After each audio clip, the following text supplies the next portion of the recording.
Nissan shares soar after reports of a merger, with Honda potentially reshaping the global motor industry. Pakistan's cotton industry teeters on the edge as record imports jeopardize farmers and the economy. And we will explore how Moody's downgrade and political turmoil shape France's economic future.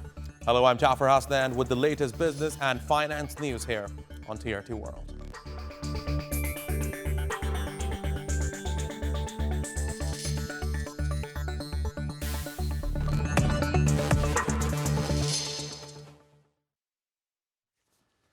Nissan's potential merger with Honda has stirred excitement in the motor industry, with analysts envisioning the creation of a formidable global contender in vehicle manufacturing. This move would enable deeper investment in EV technologies and shared platforms, potentially revitalizing struggling players like Nissan. However, market reactions reveal differing views on the feasibility and benefits of such a consolidation. Nissan shares jumped 23.7%, hitting their highest gain in years. In contrast, Honda shares slipped 3%, reflecting contrasting market sentiments towards a potential mega merger. Meanwhile, the combined Nissan-Honda-Mitsubishi enterprise would surpass 8 million vehicle sales annually, trailing only Toyota 11.2 million and Volkswagen 9.2 million among global automakers. Nissan has faced challenges, including plans to slash 9,000 jobs and cut global production by a fifth. The merger could revitalize its position amid fierce competition in the electric vehicle market. He's the Chief Investment Officer at Zai Capital Market. He joins me live from London. Great to have you here with us on TRT World. So first and foremost, what are the key challenges and benefits Nissan might face if this merger with Honda materializes? Thanks for having me. Look, I think if it materializes, obviously supply chain is going to be the main one, which is going to be the major focus among investors and traders, because how that is really going to impact, and that would be the one of the major challenges that, in our opinion, that we will face. And right, how could this potential merger impact the global electric vehicle market in competition with companies like Tesla?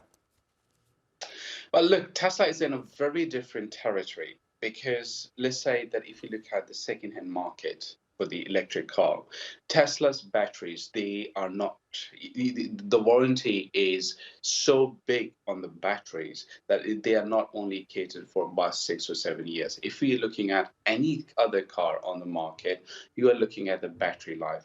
What is the average battery life? How much is the battery is already used? And once you can see that, okay, it is close to that 6 or 7 years mark, then you really don't see any value in that particular car. And that happens across the board, anything which is not Tesla. But when it comes to Tesla and their cars, yes, of course, there is a value, because people are not thinking, or customers are not thinking that, okay, it is only going to be about 6 or 7 years, because they have a huge warranty for the battery in terms of a mileage. So I think when it comes to that particular element, Tesla is still in a very much unique position in comparison to any other car, whether you are talking about a Volkswagen, whether you're talking about Mercedes, or whether you are speaking of any of the Chinese vehicle in the electric industry, or whether it's a Japanese one. And Naeem, what role does Mitsubishi Motors play in this possible partnership, and how might it influence their global strategy? I think by merging with Nissan, which is a major brand, of course, the company will try to gain more market share, and then will try to create more synergy by combining with the Japanese car, and to perhaps lower the prices on the vehicle, because I think in the electric car market, that is the biggest challenge. Who can produce a battery where they higher warranty, which is not only for 5 years, but in fact you could go up to 10 years plus, and at the same time you can lower the prices.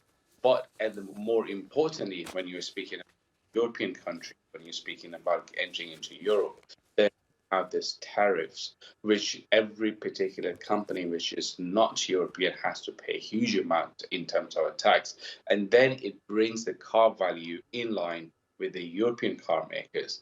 And from a customer's perspective, they're thinking that, okay, whether they still wanted to buy Mitsubishi at a price tag which is not that far off from a European car maker such as Volkswagen, or such as Mercedes. And I think that is where the complication really begins.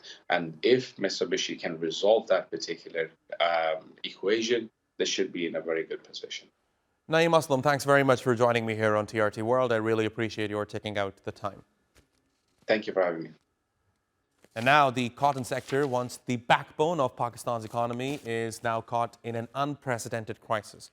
And as unchecked imports flood the market, domestic farmers and cotton workers face plummeting prices and unsold stocks, and that in turn is threatening the country's agricultural and industrial future.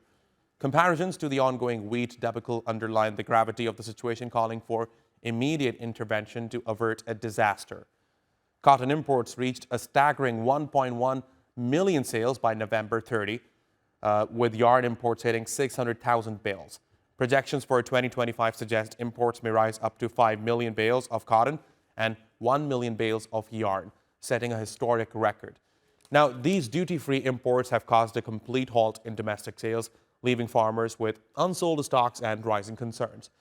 The price of domestic cotton has dropped from $63 to $60 per 37 kg, with fears of further reductions. This mirrors the wheat crisis, where farmers suffered due to low prices, averaging $0.18 per kg against the official rate of $0.25. The cotton price slump has caused heavy losses for farmers and disrupted the entire agricultural backbone. Meanwhile, stakeholders propose imposing a sales tax on imported cotton and yarn while removing duties on domestic production. These reforms could revive local cotton sales, protect farmers, and also stabilize the textile industry. Without immediate intervention, experts are warning of devastating impacts on agriculture, industry, and the economy. For more on this, let's bring in Osama Rizvi. He's an economic analyst. He joins me live from Lahore in Pakistan. Great to have you here with us on TRT World. So what are the key factors driving this record-breaking cotton and yarn imports in Pakistan? Well, thank you for having me. If we start off, one of the structural factors in this regard would be the decline in area under cultivation for cotton. One of the biggest motivating factors for such a development has been the discrepancy between the promised amount of price for the cotton farmers and the actual price on which the government and other stakeholders are buying it. That has essentially disincentivized the farmers to produce more cotton, which can be seen by the fact that the cotton production, we produced around 12 million bales back in 2012, which has now reduced down to 5 million, a 65% decline, which is in fact the second reason for this crisis, which is the non-availability. It should be noted here that the textile sector requires around 13 to 15 million bales, and the rest of the 7 or 8 million bales would be now imported, putting further pressure on the foreign exchange reserves. Lastly, it is also about mismanagement on behalf of the policymakers and stakeholders. Osama, how does this crisis compare to the challenges faced in the wheat sector, which happened earlier this year? Well, very interesting question. You see, the hallmark of any good policy making is anticipation. So for me, the commonality between both of these crises is the lack of anticipation, is the lack of data gathering, is the lack of foreseeing what will happen next. Secondly, the role of middleman. Similarly, in cotton and in wheat, the role of middleman is disputed, but we're still waiting for steps to be taken in this regard. Thirdly, it's the lack of planning on behalf of the industry as well, and the overall economic scenario. Climate change has also played its part. So these 2 to 3 factors can be, termed as commonality between both of these crises. And what specific policy changes are needed to protect domestic cotton farmers and the textile industry, in your view? Well, starting off, we need certified cotton seeds, heat-resistant, pesticide repellent ones. We also need to increase the area under cultivation. When we speak about cotton farmers, the ratio of small loans to small farmers has decreased by a staggering 55%. And in the overall loans, it has decreased from 18 to 8.7%. As such, the farmers are facing quite a lot of monetary fiscal pressures. We need to work on improving that. And lastly, the domestic cost of input needs to reduce. Industrial tariffs, for instance, have increased 60 to 70% in the previous 5 years. Now that under that tariffs, no country or no industry can essentially thrive.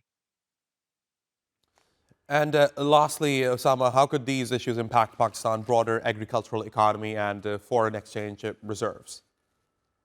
Well, the link is very strong here because, for instance, you see our import bill for raw cotton stands at $2 billion, and with for textile intermediaries, it is also $2 billion for a country under IMF bailout package, living through a cost of living crisis.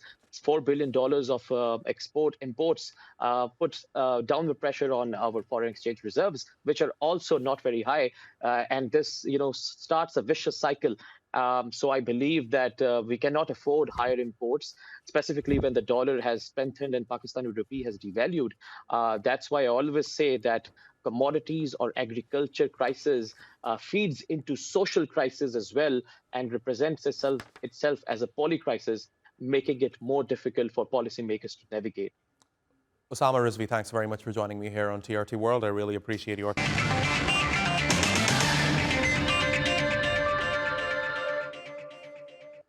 And now let's take a quick look at some other top business stories from around the world. Shares of Japanese chipmaker Kioxia rose more than 7% following their Tokyo debut on Wednesday.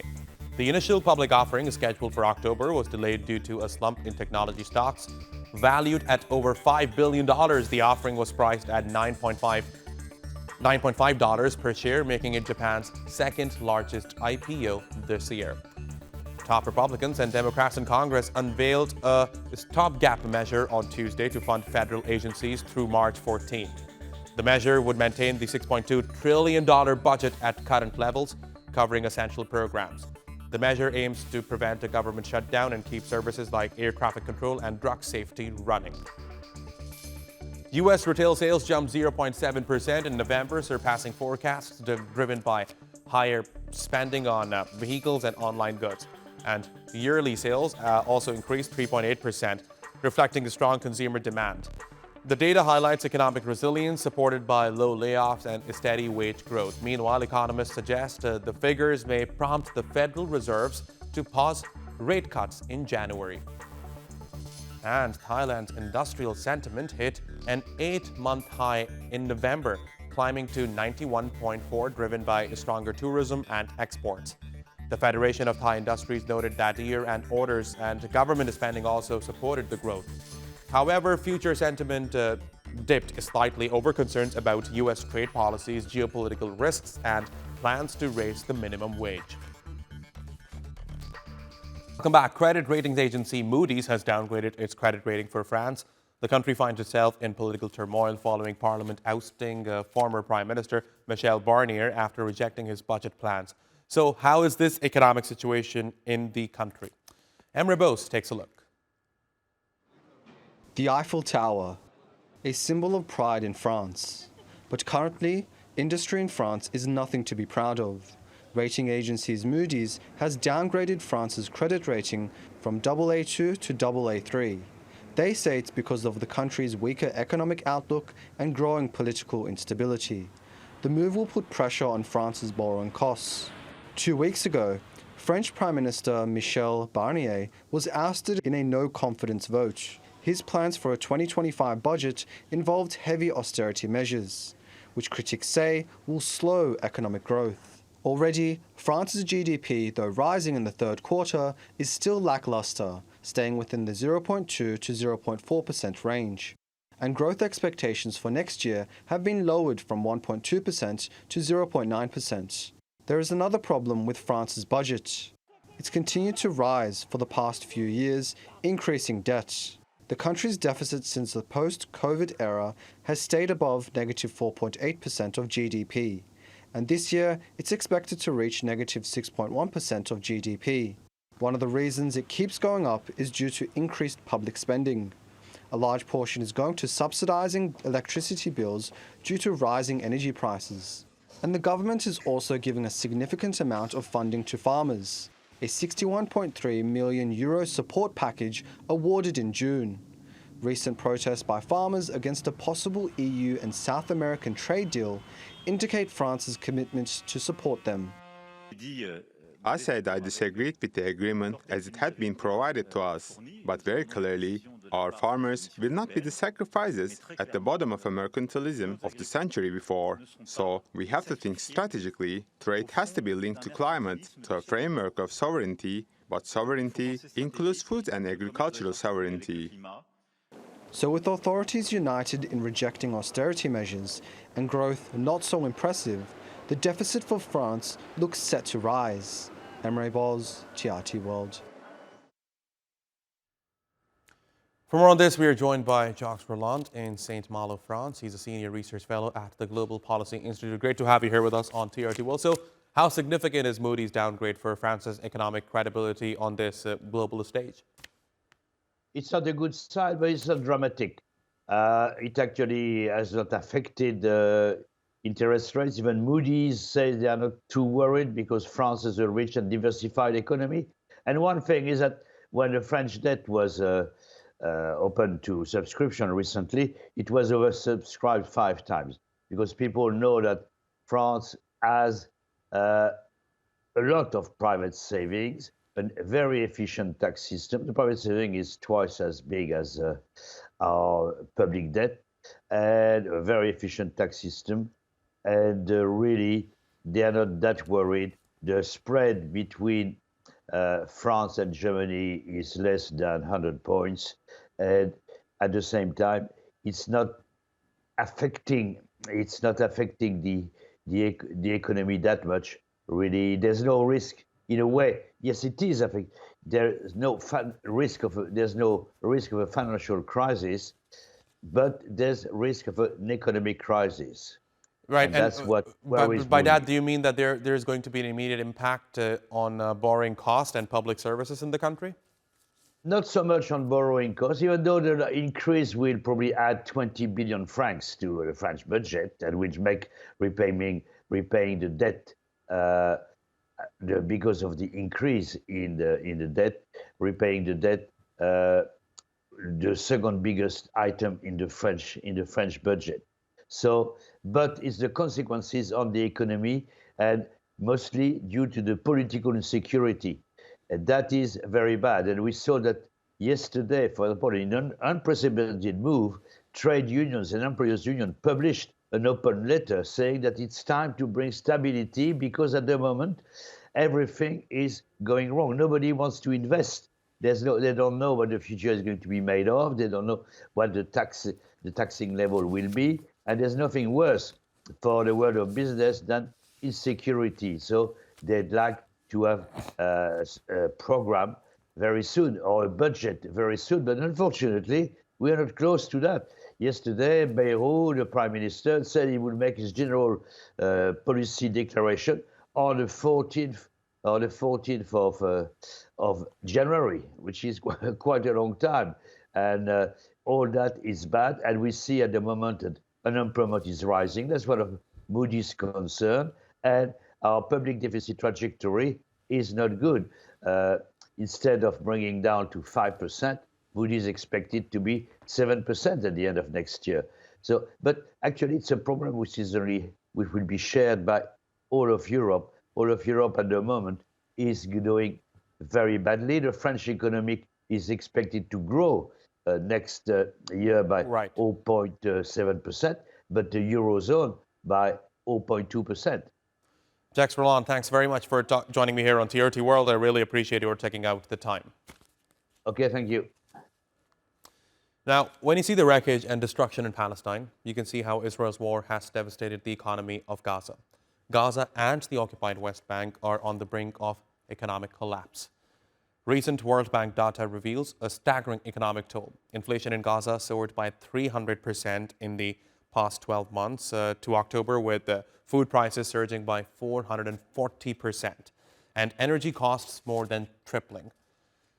Supply disruptions and limited access to food aid have left 91% of Gaza's population teetering on the edge of acute food insecurity. Economic output in Gaza plummeted by 86% in the first half of this year, with the occupied West Bank seeing a 23% contraction. Overall, GDP for these territories is projected to shrink by 26% this year, even when adjusted for inflation.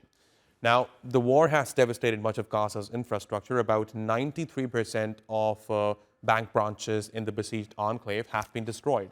88% of microfinance institutions and most currency exchange services have also been knocked down, further crippling the economy. For centuries, the occupied West Bank city of Nablus has been making the finest olive oil soap. Now, UNESCO has recognized this age-old tradition as part of what it calls the world's intangible cultural heritage. Lara Kilir-Karslan reports. In the streets of Nablus, the smell of olive oil fills the air. For generations, families here have been turning olive oil into soap. Nablus has been famous for centuries for its production of olive oil soap. The Touqan soap factory was established during the Ottoman era in 1872. This factory continues to produce olive oil soap under the brand name Al-Muftahin, a tradition that has persisted since its founding. In small workshops and factories, the process is simple yet special. Olive oil, water, and lye, a compound of sodium and potassium hydroxide, are mixed together. The mixture is cooked, cooled, and cut by hand into bars of soap. Soap making is not just a craft, it is a vital part of Palestinian heritage. Therefore, the significance of this decision lies in UNESCO's role in preserving the heritage of the Palestinian people who have inhabited this land since ancient times. The Touqan soap factory is one of the oldest in Nablus. It once produced 600 tons of soap a year, but today, production is just half that amount. Occupation leading to economic decline has made it harder to keep the tradition alive. We hope the Palestinian Authority will support this industry by offering various incentives, particularly by exempting it from fees and customs taxes. Despite the challenges, the recognition by UNESCO gives the soap makers hope. It serves as a reminder of the importance of preserving even the oldest of traditions. Lara Kilir-Karslan, TRT World. As Israel's onslaught in Gaza grinds on, artists and musicians in the Gaza Strip are trying to provide relief to those inside and ease the suffering of those caught up in the humanitarian disaster. From Khan Yunis, Ashraf Shannon reports.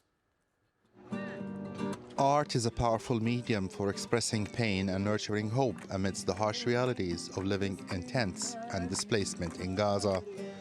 Despite the relentless challenges they face, artists continue to share their impressions of life in Gaza with the world. Their work serves as a powerful testament to their struggle and an unyielding source of strength, embodying Gaza's unbreakable spirit. I am a Palestinian guitarist from North Gaza. Honestly, I faced many challenges and difficulties while conducting the activities I do for both children and adults. For example, every time we have to flee, I have to leave my instruments behind because there are more urgent things to take with us, like food and clothes and other necessities. Unfortunately, every time I leave my instruments behind, they get destroyed. But I try to keep going and not stop. Through their art, they seek to send a message of resilience to the world. The music brings some relief and hope to thousands of displaced families traumatized by the war. We came to the Yarmouk camp, and thanks to the youth, they brought us some joy. Honestly, I didn't expect to find joy here, me, the kids, and everyone around. The scene, to be honest, brings me happiness and joy. I hope this happiness many times. Seeing the children happy is my wish from God. Sarah is a young artist capturing what she sees during her displacement. She tells a story of loss and anguish that many here are enduring while fleeing the Israeli bombs. I wanted through my talent to capture the life we were living during our displacement and the difficult situations we went through. Instead of keeping them in my mind, I tried to express them through my art and share what I'm feeling inside. It helps me to feel a bit better. For example, I painted a scene we witnessed during our displacement, a child who was martyred on the road with his mother screaming over him. Continuing to create such art in the midst of war is seen as an act of resistance and survival. Amid the war and destruction, Gaza's artists are using their talent to process the trauma and help alleviate the suffering of others. Ashraf Shannon, TRT World, Gaza. And that's all your business news for now. Thank you very much for watching. The Newsmakers is coming up next.